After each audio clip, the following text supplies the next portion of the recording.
pour out now ever since the high that you got at 3:57 p.m. IST.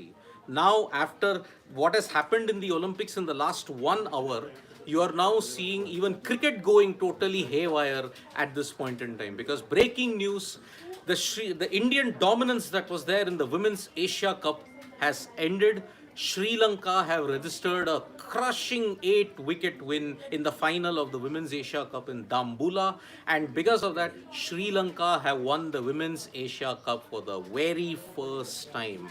Yes, it is a historic achievement for the Sri Lanka women's cricket team because in the past they have always never managed to challenge India or for the Asia Cup title. It's either been Pakistan, it's either been Bangladesh, but this time the Sri Lanka women's cricket team have managed to beat India and have ensured that they have won the Asia Cup for the very first time.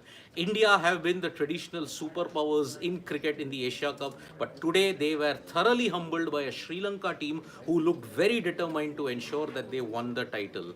Now, India, if you look at it, they were batting first, and Smriti Mandhana benefited from a dropped catch by Kavisha Dilari. So 60 runs she had made. Richa Ghosh chipped in with a 30 of 14 balls to ensure that India reached a total of 165 for 6. Prabodhini, if you look at it, 1 for 27, and Kavisha Dilari 2 for 36. Chamari Attapattu stepped in with 1 for 28, and that is why the India women's team kind of put on a good total on a pitch that was slightly sluggish. But then when Sri Lanka came on, they lost a very early wicket first on. Vishmi Gunaratne run out, but it was the old war horse. And if you look at it, the experienced veteran of Chamari Attapattu and Harshita Vikramasinghe that ensured Sri Lanka were always in the chase. Chamari Attapattu 61 of 43, Harshita Vikramasinghe 69 of 51, and Kavisha Dilhari's 30 of 16. It is really been a total Sri Lanka effort if you look at it. So fantastic achievement from Sri Lanka. They looked very determined. The Indian bowling, if you looked at it, the strength that was there, this was a huge issue for them.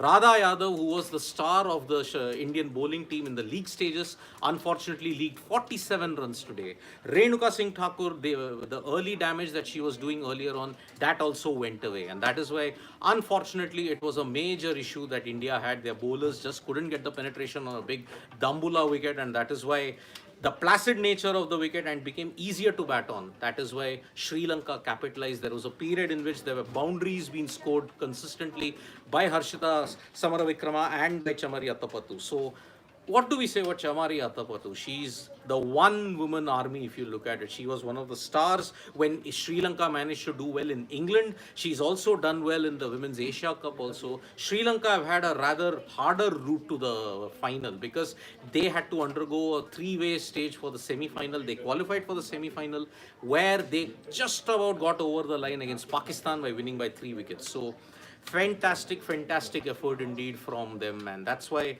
you have to salute the likes of Chamari Attapattu, who's forever been Sri Lanka's lone warrior.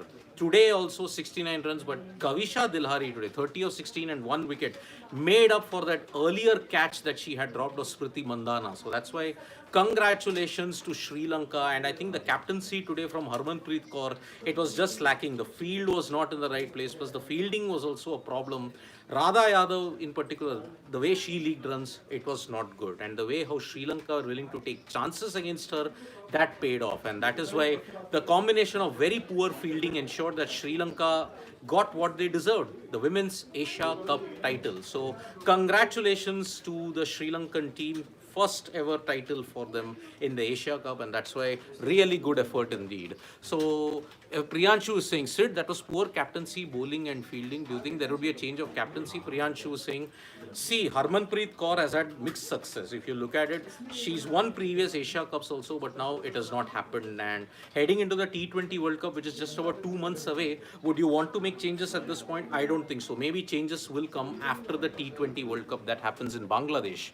Then Siddharth Das is pointing out, yes, poor captaincy, poor fielding. Deepu is saying, only captain to be blamed. She's only there in the ground. After T20 World Cup, she should be removed from captaincy if India don't do well.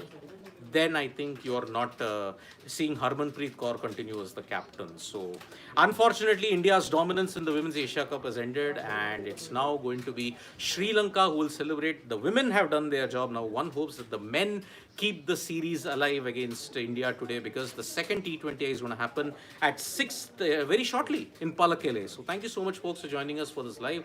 Subscribe to Sports Today for all the latest news and analysis, and don't forget to download the Sports Tak mobile